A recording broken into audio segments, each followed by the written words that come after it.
Una voz humana masculina sobresaltó a Mel. Ella se puso rápidamente de pie, y luego, involuntariamente, agarró el bate. Arremetió contra un anciano que vestía un caftán. El hombre alzó las manos en señal de rendición y pidió disculpas por asustarla. Mel recuperó el aliento. Se trataba de un superviviente, no un infectado. Un jarranita en concreto. Probablemente tenía 60 o 70 años. Lucía delgado, cansado y estaba desarmado. Era completamente inofensivo.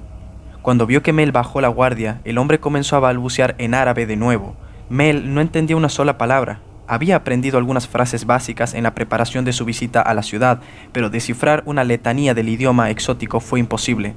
Mel le pidió que fuera más lento para poder entenderle. El anciano preguntó algo, y Mel reconoció la palabra Amrekia, que significa americano o estadounidense. Ella entonces le preguntó si podía hablar inglés, pero el hombre negó con la cabeza y empezó a hablar de nuevo, haciendo gestos a los 4 cadáveres que yacían en el suelo de la tienda, con un tono que Mel no pudo comprender.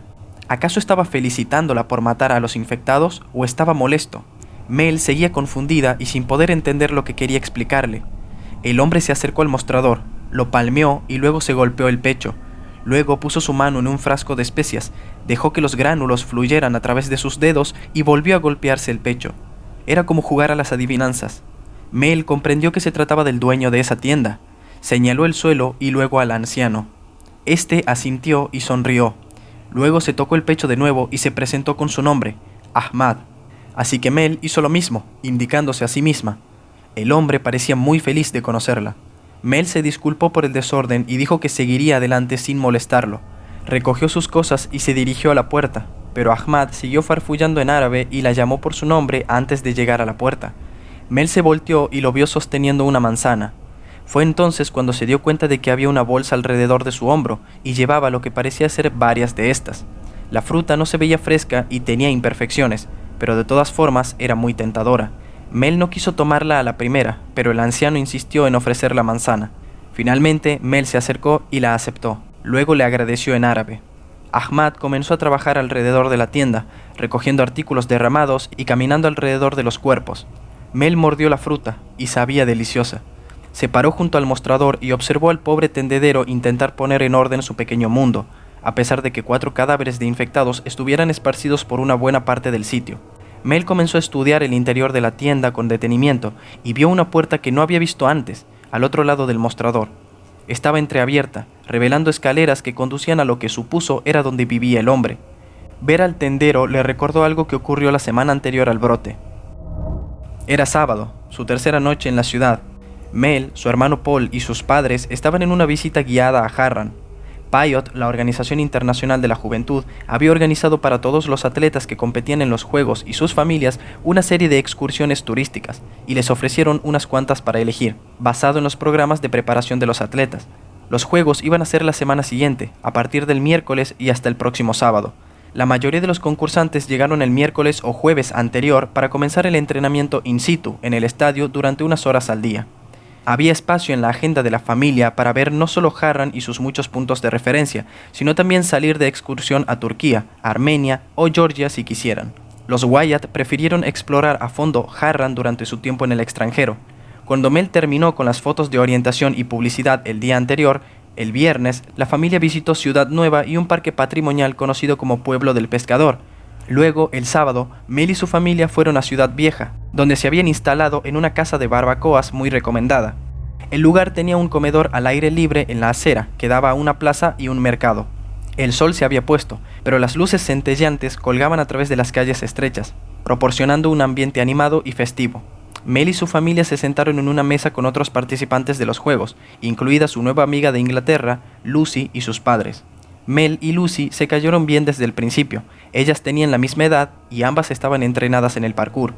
Lucy era morena y por lo tanto proporcionaba un complemento agradable para lo rubia que era Mel. Durante los primeros días de su aventura en Harran, antes de que comenzaran los juegos, los atletas masculinos se referían a ellas como el dúo mortal. La conversación estaba animada y todos se la estaban pasando bien, cuando el guía les recordó que tenían que estar de regreso en el autobús a las 9 en punto. El padre de Mel se percató de la hora como a las 8:50 de la noche. Lo vio en su reloj de pulsera que su esposa le había regalado para su cumpleaños. Él amaba el reloj y no podía dejar de jugar con él, ya que cumplía múltiples funciones. Era distintivamente hermoso, hecho de plata. El papá de Lucy lo notó y comentó acerca del reloj, lo que solo alentó al padre de Mel a mostrarlo, y fue entonces cuando un grito inquietante de rabia salió del aire en mitad de la noche. Al principio, Mel pensó que el ruido era una especie de sirena, pero como continuaba arrancando y deteniéndose en varios intervalos, pronto se hizo evidente que un ser humano estaba causando dicha conmoción. Era como clavos en una pizarra. Los comensales seguían disfrutando sus platos y conversando, pero no pasó mucho tiempo antes de que varios jarranitas, incluidas mujeres y niños, corrieron hacia la plaza desde una calle lateral. Era evidente que estaban angustiados, y varias de las mujeres gritaban asustadas. No hubo necesidad de traducir la palabra árabe para ayuda. Unos pocos segundos luego vieron la fuente de los irritantes gritos. Un anciano que vestía un caftán estaba en un estado de histeria, persiguiendo al grupo que tenía delante, como si quisiera matarlos. Pero cuando llegó a la plaza dejó de correr, dejó de gritar y luego dio vueltas en círculos, como si de repente estuviera confundido y desorientado. Todos en el restaurante se sorprendieron por su aspecto desbaratado y la amenaza que emanaba de su cuerpo delgado y frágil. Un buen samaritano, otro jarranita, se acercó al enloquecido hombre y le habló amablemente, ofreciéndole ayuda. El anciano sacudió la cabeza hacia el recién llegado, hizo un ruido ininteligible y luego se puso como un animal acorralado y asustado. De pronto, el anciano saltó sobre el otro hombre y lo derribó en el suelo. Comenzó a golpearlo hasta dejarlo inconsciente.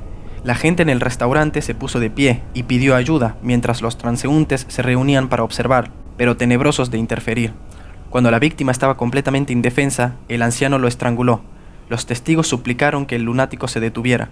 El padre de Mel gritó para que acudiera la policía. En respuesta a la súplica de Gary, sonaron los silbatos y varios policías de Harran corrieron hacia la plaza. Redujeron al anciano, pero ya era demasiado tarde para la víctima desafortunada, que yacía sin vida en el suelo.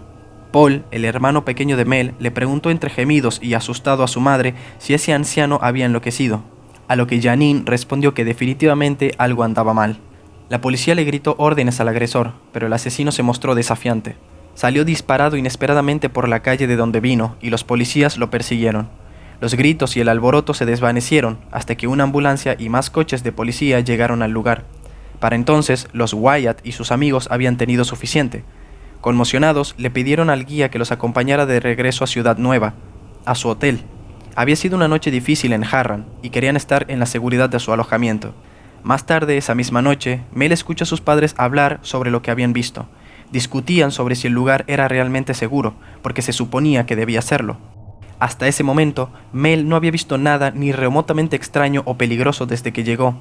Se dijo a sí misma que estaba en otra parte del mundo donde la cultura era diferente y las costumbres eran ajenas, aunque también dudaba si debía preocuparse o no. El tendero de especias le recordó a Mel ese hombre demente en la plaza de Ciudad Vieja. ¿Qué le había pasado al pobre?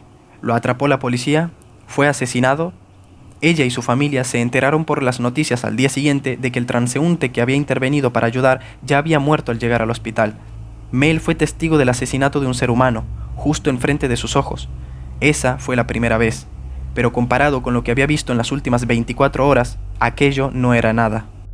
Mel sacudió el recuerdo fuera de su mente, terminó la manzana y tiró el corazón en un recipiente junto al mostrador. Le agradeció de nuevo a su benefactor y luego salió abruptamente de la tienda. Ahmad continuó hablándole, pero Mel lo ignoró y siguió caminando. Ella estaba realmente agradecida con la amabilidad del hombre, pero tenía miedo de estar cerca de alguien que no estuviera infectado. ¿Qué pasaría si comenzara a transformarse delante de él? Era peligrosa. No podía confiar en sí misma como para estar rodeada de otros humanos sanos. La soledad era preferible, aunque ¿era el deseo de estar sola una manifestación de estar infectada? Sea lo que sea, Mel decidió que era mejor evitar a cualquiera, infectado o no. Tan pronto como estuvo en la calle, Mel miró a ambos lados y continuó su viaje hacia el norte.